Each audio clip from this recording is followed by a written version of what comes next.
Breve historia de la astronomía sería una introducción, vamos a hacerlo a través de una línea temporal muy grande, y eso quiere decir que para el tiempo que va a durar esto, digamos son las 8 y 10, pues va a tener muchísimas omisiones, pero sí quiere dar una visión general de una línea de tiempo en la que se han ido haciendo una serie de cosas. Es como cuando te ponen el principio de una película 200 años de historia, los 5 primeros minutos, para que después aparezca Superman o Batman. Pues aquí lo mismo, ¿no? Vamos a hacer muchísimas omisiones, pero nos va a dar una idea general, ¿no? Bien. Lo primero, vamos a poner esa línea cronológica. Son 8 diapositivas, no es más, no es muy denso. Astronomía prehistórica, vamos a ver una serie de ejemplos. Cimientos asirios, babilonios y egipcios, poquitos ejemplos, pero es una época muy importante, ya lo veremos. Cada uno de ellos va a ir acompañado con un icono que va a estar arriba, la antigüedad clásica. Vamos a ver un periodo que es muy difícil de definir por una serie de sucesos históricos y que abarca también un periodo muy grande de la historia, como es la Edad Media. Desde la caída del Imperio Romano hasta los valores del Renacimiento. Vamos a... el nacimiento astronómico, que vamos a señalizarlo con ese aparato que es el cuadrante celular, y con ello llegó el telescopio. Aquí no hablamos tanto de una época grande, sino de un hecho, una serie de años, unos 150 años, en los que una serie de personas le dan un giro a esta astronomía. Edad de oro de la astronomía, aunque hoy en día sería como para decir que el siglo XX es una auténtica edad del siglo XX y XXI, una auténtica edad de oro de la astronomía. Es cierto que a lo largo de los siglos XVIII, XVII, XVIII, parte del XIX, hay una fiebre de la astronomía y en donde empezamos a ver una ciencia que se parece mucho más a lo que hoy vemos. Porque empieza a haber una ciencia que empieza a ver de verdad lo que hoy vemos. Y sintiendo mucho más grande, más alto, más lejos, tendréis que oírmelo sin imágenes, porque es una diapositiva que no está preparada. Pero bueno, vamos a ver. Lo primero, la astronomía prehistórica. Es una época muy bonita, pero con muy poca información. Tenemos que remitirnos a esta imagen como para darle un inicio a todo. O sea, ¿desde qué momento, cuando vamos a una observación, siempre hablamos de ello? ¿Desde qué momento miramos el cielo? Yo lo digo un poco en broma, pero casi es así, desde el momento en el que tenemos cuello y hacemos así. Y entonces miramos para arriba y nos damos cuenta que el plano del suelo es muy aburrido en comparación con lo que pasa sobre nosotros, no sobre debería ser la noche, ¿no?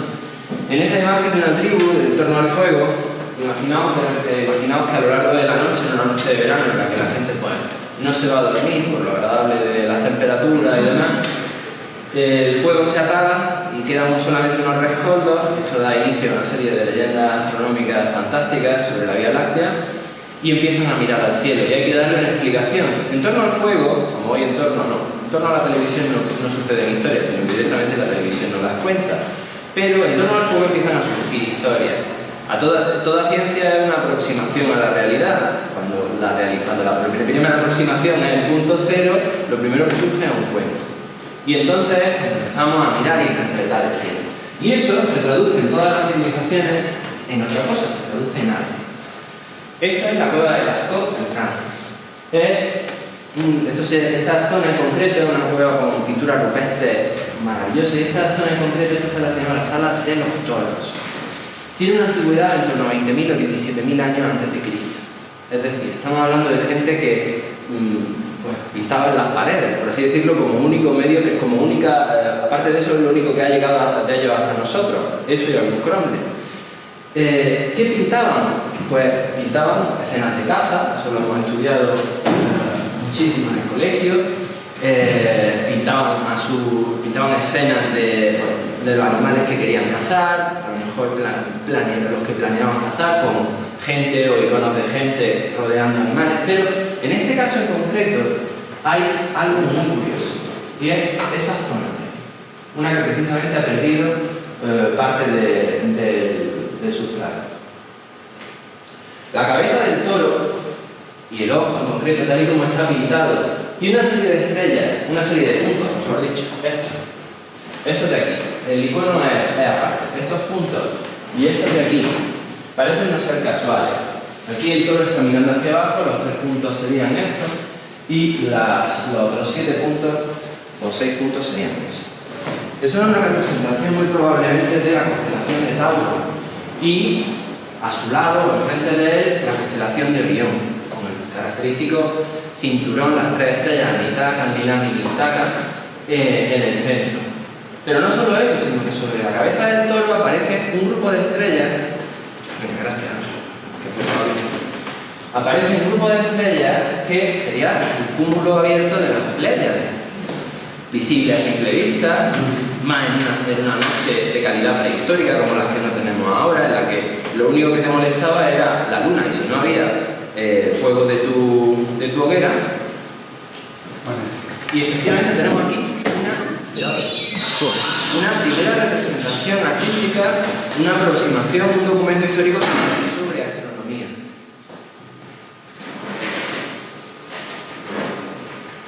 Lo siguiente, bueno, el ejemplo obligado de Stonehenge. A mí me gustaría haber puesto antes, lo que pasa es que eso es más de otras presentaciones, una idea de qué es un planiferio y de qué leemos en él y de por dónde sale el sol, oeste, orientación. Pero este trombe, esta agrupación de megalitos, no es casual, es decir, sería para rituales religiosos, para rituales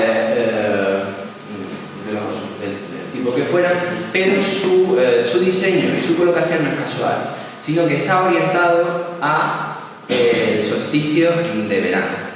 De manera que el día del solsticio de verano, el 21 de junio, el sol sale en una zona en concreto del horizonte y sus primeros rayos van a dar al altar central pasando por entre dos piedras. Es decir, eso tiene una noción de conocimiento astronómico, por lo menos del movimiento de la esfera celeste. Eso con el solsticio de verano, pero otro mucho más desconocido y en Irlanda es el túmulo de Newgrange. Este túmulo, un túmulo funerario, es decir, es una cámara funeraria que se entraría por aquí delante y que es una galería que va hasta prácticamente el fondo de ese promontorio. Seguramente sería una formación natural que se ha ido completando con más tierra y que se ha adornado por delante con una entrada. Pero la dirección por la que se ha hecho la galería no es casual, sino que está dirigida al solsticio de invierno, es decir, la primera luz del día más corto del año, incide directamente sobre el fondo de la galería. De manera que puede ser tanto para un ritual de respeto hacia los muertos o alguna festividad en concreto, o incluso para un simple hecho práctico para limpiar el túmulo, para limpiar la galería. Vamos a dar un buen salto. Estábamos hablando de 5.000 años en la antigüedad, 17.000 años en la antigüedad.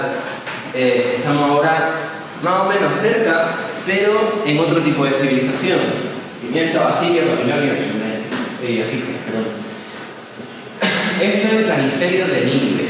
Nínive era una gran ciudad del imperio asirio, del imperio babilonio. Aquí es donde estoy fallando, en los datos más concretos. Una de las más grandes ciudades de la antigüedad, y tenemos esta herencia de los restos de esa ciudad, un planiferio, es decir, una representación abstracta en este caso del cielo o de las estrellas. Pero eso sí es cierto, con escritura cuneiforme, con una serie de datos sobre posiciones, sobre fechas de una serie de astros. El planiferio no está entero, se ha perdido gran parte de la información que tenía en estas secciones, pero sí es cierto que es una representación, nos da una señal, puesto que no tenemos otros documentos, de los conocimientos astronómicos de estas civilizaciones. Yo aquí me detendría y os contaría la epopeya de Gilgamesh, que es uno de los cuentos más antiguos que hay, y que ya, si habéis visto que 20.000 años en la antigüedad tenemos la referencia de Tauro como una de las constelaciones más antiguas, la de Orión también estaba presente, Gilgamesh sigue aquí presente y nos va a acompañar a lo largo de toda la historia. El héroe de Gilgamesh es después Yauza, después Orión, es Hércules o es Odiseo, una serie de personajes que van a ir cambiando según la civilización. Esto se llama la estela de Naram-Sin. El rey Naram-Sin conmemora una victoria que posiblemente nunca ocurrió sobre su enemigo, una serie de personas adorándole, que son sus seguidores, y son enemigos abatidos por su figura, que es siempre mucho más grande que la de todos los demás. Y aquí en el cielo vemos que el rey está bendecido por dos astros, Ishtar y Sin. Ishtar sería nuestro Venus y Sin sería la luna.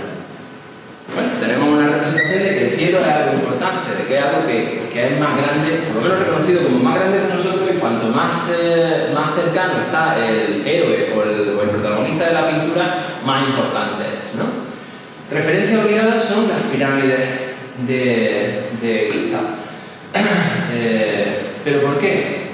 Hombre, así vistas y sin entrar en algunas cosas de libros un poco más extrañas, esta es la vista satélite de las pirámides, con el norte arriba y el sur abajo. ¿Algo que apreciar sobre las pirámides? Están perfectamente orientadas a los 4 puntos cardinales.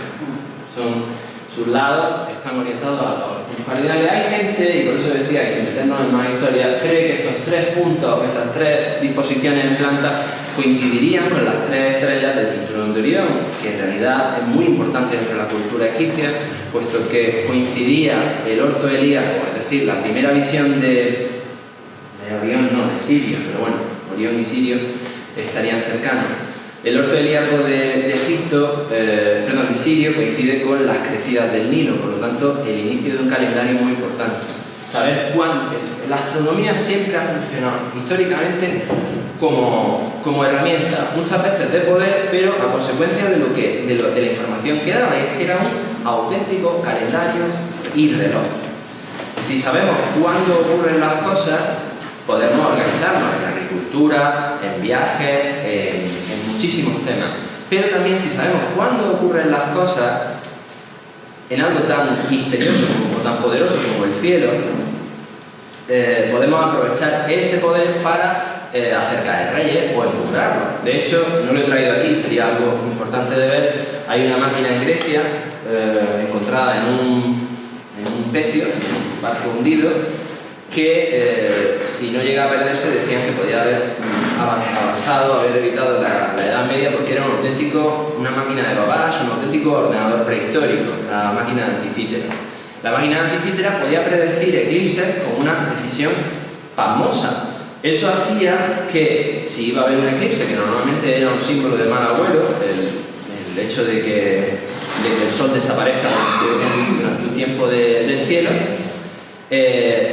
los reyes lo usaban para, decían, quitarse de en medio, pues decía, ya no es mi momento, ya me quito de en medio, esto lo que haréis vosotros, y ponían un auténtico pasmarote en el trono, un auténtico ladrón.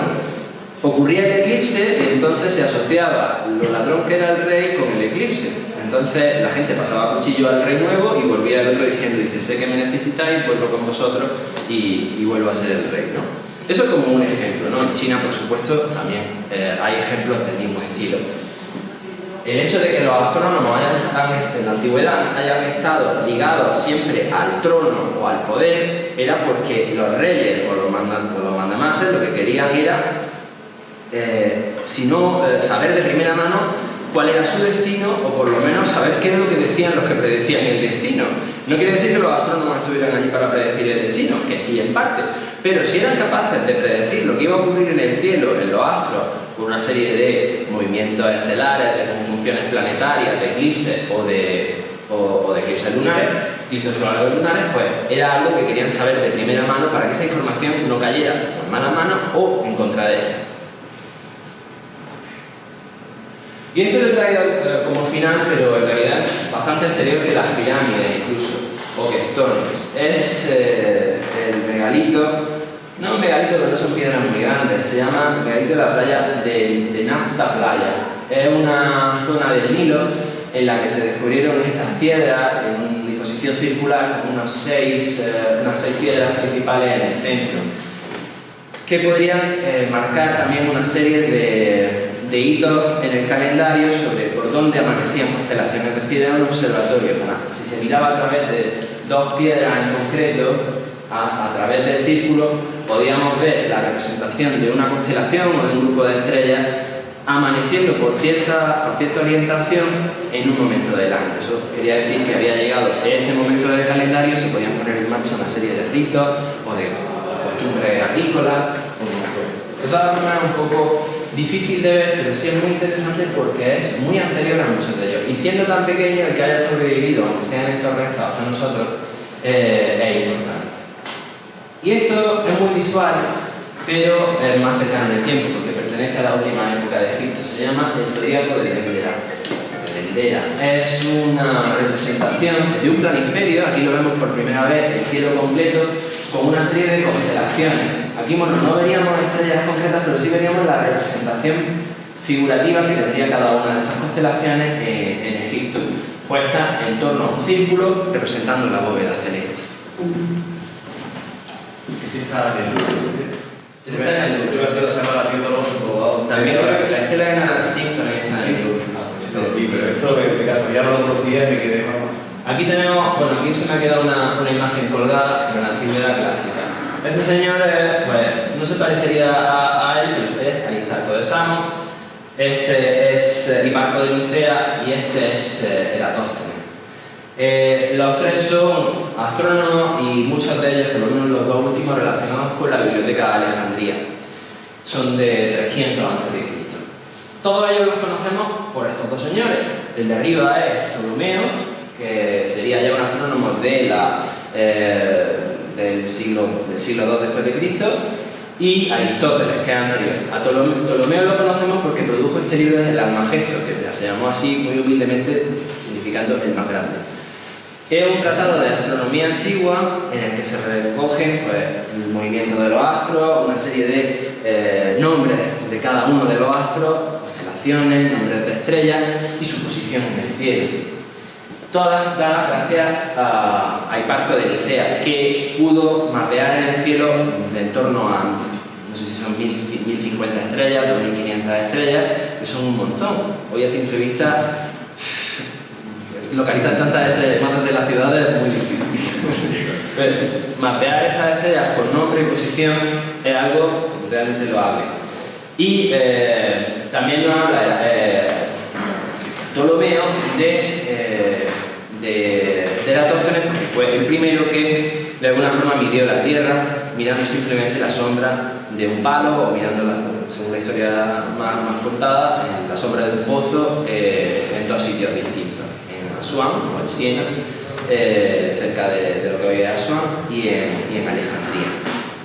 Su medición de la Tierra puede estar equivocada según el estadio de referencia, la unidad de medida que utilizara, el estadio, que sea griego, egipcio, como fuera.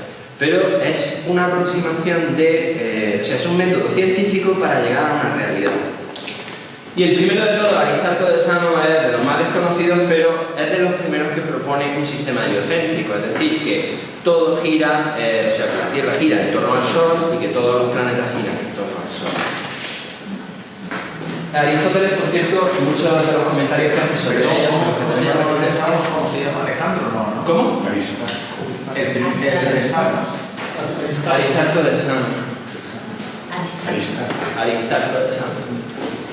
Aristóteles lo referencia a ellos muchas veces para criticarlo, pero por lo menos tenemos en sus conversaciones, en sus diálogos, dice pues Hiparco dice o Aristarco dice tal, pero yo no creo que sea así porque la observación es cual, ¿no? Pero bueno, no hay otra referencia histórica acerca de ellos más que las de Aristóteles o Ptolomeo. Y por supuesto de la antigüedad clásica, y esto sí es un invento de, no sé si es de, disculpadme, no sé si es de Hiparco o de Hiparco, no sé, es de Eratóstenes, la esfera armilar. Es decir, una representación en 3D, en una esfera, del movimiento de los astros, que va a ser utilizada a lo largo de la historia. Por ejemplo, esta es la del Museo de Galileo Galilei en Firenze, mucho más compleja, muy bonita, y bueno, pues ya de cuando casi no se usa esta cosa, pero una pieza fantástica. Bueno, vamos a ver si voy a avanzar. Releyendo la antigüedad, ahora vamos a una época muy difícil. Me voy a saltar muchísimas cosas, pero ¿qué es lo que tenemos que saber? Que el Imperio Romano acaba, por lo menos tal y como era, y entonces una de las grandes cunas de la sabiduría de entonces, Alejandría, sus libros o sus conocimientos van pasando a una serie de personas por toda esta cuenca del Mediterráneo, por todo este flanco, y van a volver a entrar en Europa muchos siglos después. Esto lo digo porque a mí por lo menos me enseñaban, cuando yo estudiaba, que en la Edad Media se conservó gran parte del saber romano y clásico y tradicional en las bibliotecas de los monasterios. Si nos ponemos con el nombre de la rosa, pues allí estaba todo y allí se quemó todo y tal, pero bueno. El caso es que no nos dan otra visión, y es que a mí me la dieron, por cierto, en la carrera, estudiando Historia del Mundo Árabe en Arquitectura, pues que todos los sabios, científicos y matemáticos del Islam llamaban a una serie de profesores, por así decirlo, que estaban en los libros, los viejos sabios. Y no eran otras personas que Aristarco, Hiparco, Vitruvio, todos los que habían pertenecido al mundo greco-romano. Entonces, no solo la sabiduría no estaba solamente conservada en las bibliotecas de la Europa medieval, sino que se conservó de una forma viva y además ampliada a través de nuevos científicos que estuvieron recogiendo, reinterpretando y añadiendo nuevos conocimientos. Tal vez una imagen de Albert Dürer del astrónomo midiendo una esfera, y la traía porque aquí en esta época lo que sí ocurre es que empezamos a ver objetos de medición. Ya tenemos referencia a cómo se hacían las cosas en astronomía. Por ejemplo, este es el libro de las constelaciones de las estrellas fijas, libro de las estrellas fijas de Al-Shushan. Esta página en concreto representa a la osa, se supone que la osa menor. Está dada la vuelta porque el libro tiene como dos caras para cada constelación, porque si te pilla la constelación en el lado en el que no están las tablas de posición de las estrellas, la tienes invertida en el otro, copiada, calcada, con los datos de posición de las estrellas. Este libro es del siglo X. Aquí tenemos una representación de, creo que esto era Orión, o Yauza, y de Lira. He puesto Lira en concreto porque Lira está realmente unida a un mito grecorromano, que es el mito de Orfeo y la bajada a los infiernos. De hecho, era el instrumento de Orfeo.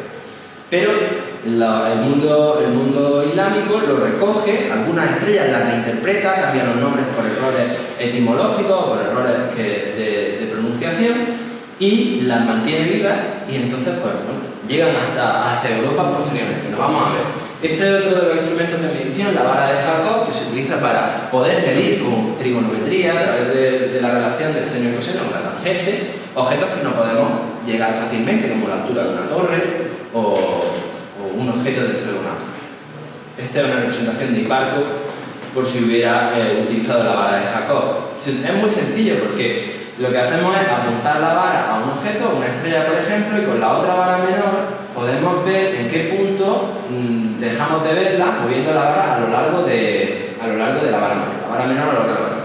Esto nos va a dar una relación de catetos para estimar un ángulo. Por lo tanto, podemos medir distancias entre estrellas.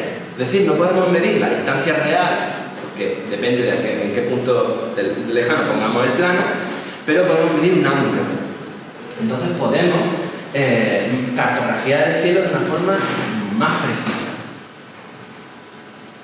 Y bueno, el instrumento por excelencia de esta época es el astrolabio. El astrolabio árabe que se utilizaba pues pesando la estrella, entonces fuera como el sol, si era el sol o si eran otras estrellas, y obteniendo una medición directa del montón de relaciones de sombra, ocasos, ortos, ángulos de la estrella.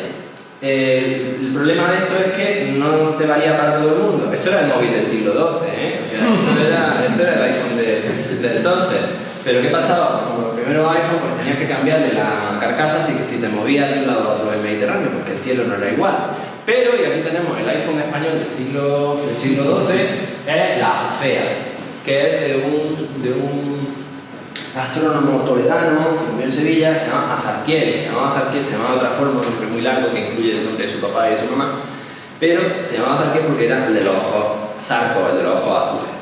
Y ese astrolabio, esa Azafea, tenía la cualidad de que no necesitaba más caras por delante para representar el cielo, es decir, con uno solo, porque Azarquiel era un gran dibujante y un gran guerrero, había condensado todos los posibles escenarios, por así decirlo, de planisferio. Solo había que saber usarlo, claro. Y claro, esto entra en la la Europa medieval, pero renacentista, y aquí todo el mundo se vuelve loco con los instrumentos astronómicos. Pero lo digo en broma, pero considerad este hecho. Estas son las tablas alfonsíes, es decir, son una serie de coordenadas planetarias que se producen en la corte de Alfonso X. Una serie de astrónomos árabes y judíos, y supongo que también cristianos. El caso es que estas tablas alfonsíes son un auténtico mapa estelar muy preciso que nos lleva al siguiente punto, al siguiente personaje, Tycho Brahe, según hablan de él. Un hombre que tenía por una pelea la nariz postiza de metal y que con una serie de mediciones muy precisas con este instrumento, con un cuadrante mural, había hecho seguimientos de todos los planetas a lo largo de años. Y tenía, por tanto, pues, la cartografía del cielo planetaria más precisa que existía en la época. Y tenía a un envidioso colaborador, Kepler. Kepler se apuntó a la corte donde trabajaba Tycho Brahe para acceder a la cartografía que tenía planetaria de Marte, especialmente porque él había estudiado matemáticas, astronomía, quería comprobar la circunferencia de los planetas, dando vueltas en torno a la Tierra. Atención. Pero con la cartografía de Brahe lo consiguió, y consiguió, estudiando Marte. Por cierto, Brahe se la entregó una vez muerto, nunca se la dejó en vida. Consiguió, una vez que lo estudió, que Marte no daba una vuelta circular en torno a la Tierra o en torno al Sol, sino que la órbita de Marte era algo elíptica. Por lo tanto, lo que tenemos con el estudio de Kepler son las tres leyes de Kepler. Los planetas dan vueltas en torno al Sol, siguiendo una elipse, no un círculo, y el foco de la elipse es donde está situado el Sol. Y bueno, ya después una ley secundaria, y es que el recorrido del planeta barre áreas iguales en tiempos iguales. Básicamente lo que viene a decir es que el planeta va más rápido conforme más cerca está de la estrella que orbita. Si está más lejos, el movimiento del planeta es más lento, y este área en tiempos iguales es igual a la de Marte. Y después llega este hombre, que es Nicolás Copérnico. Nicolás Copérnico dice, pues bueno, vamos a buscar lo de los círculos y demás, y él, pues en su tratado astronómico, lo que ve es que todo gira en torno al Sol, y es el primer modelo heliocéntrico que se presenta en la época, porque el anterior de Tycho Brahe no era heliocéntrico, sino que todo giraba en torno al Sol, pero el Sol giraba en torno a la Tierra. Había todavía un paso por dar. Y se presenta el modelo heliocéntrico. Nicolás Copérnico era sacerdote, y la Iglesia al principio no vio demasiado problema en que propusiera esas tesis, pero llegamos al siguiente punto, y con ella llegó el telescopio, cuando se les presentó este hombre, Galileo Galilei, que dio una patada al suelo, un pisotón en el suelo, y dijo, y sin embargo se mueve, es decir, la Tierra se mueve en torno al Sol. A la Iglesia no le gustó tanto y ha estado excomulgado hasta final del siglo XX. Galileo Galilei, fijaos toda la historia que llevamos en la línea cronológica, aquí nadie ha usado el telescopio todavía. Aquí es cuando llega el telescopio por primera vez. Es el primero en usar un instrumento que no es tan común hoy en día, que es el telescopio óptico. Hasta ahora todas las observaciones han sido visuales y a través de otro tipo de instrumentos para cartografiar el cielo. Referencias terrestres, medidas trigonométricas, lo que fuera. Pero este hombre es el primero que usa el telescopio. No lo inventa él. El telescopio, si seguimos la historia de este artilugio, es posible que lo inventara un catalán, decían últimamente. Pero también es eso te puede costar caro. También es cierto que hay referencias de que lo usaban ya marineros por el Mediterráneo, a veces como juguete, a veces como un objeto útil, o incluso marineros holandeses. Pero bueno, hay muchísimas razones. Pero él, Galileo, con el telescopio que veía, él, cuando veía Saturno, a lo largo de toda la observación que hizo, creía que Saturno tenía dos planetas que le daban vueltas alrededor. Y era simplemente el anillo que se ponía de canto, o de perfil o de frente a nosotros a lo largo de su órbita.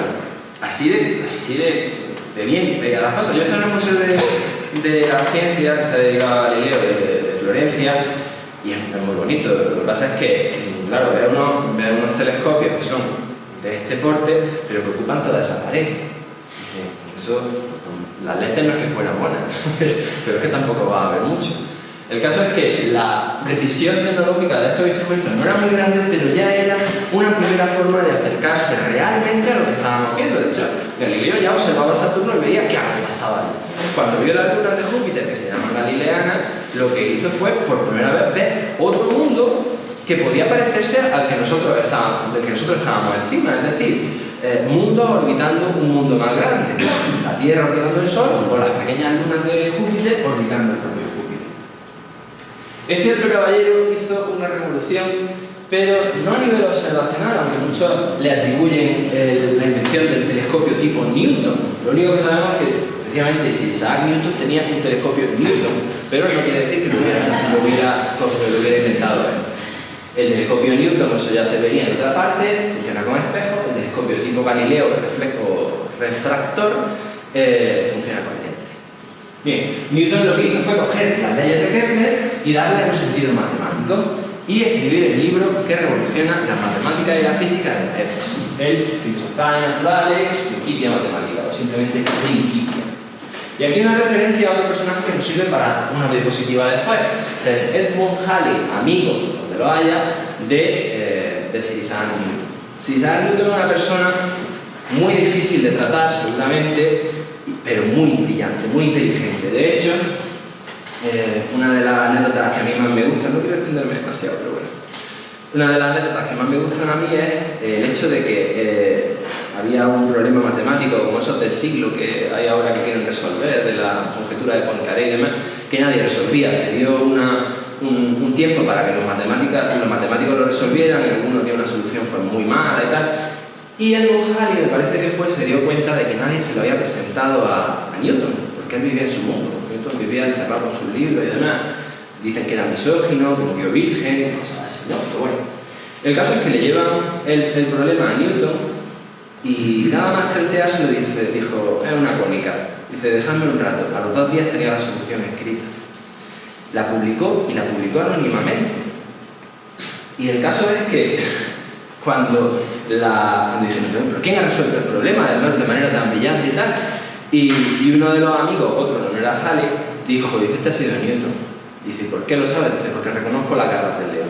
Es decir, la sabiduría y el saber hacer elegante, las matemáticas de Newton eran bien conocidas. Pero no era una persona con muchos jefes.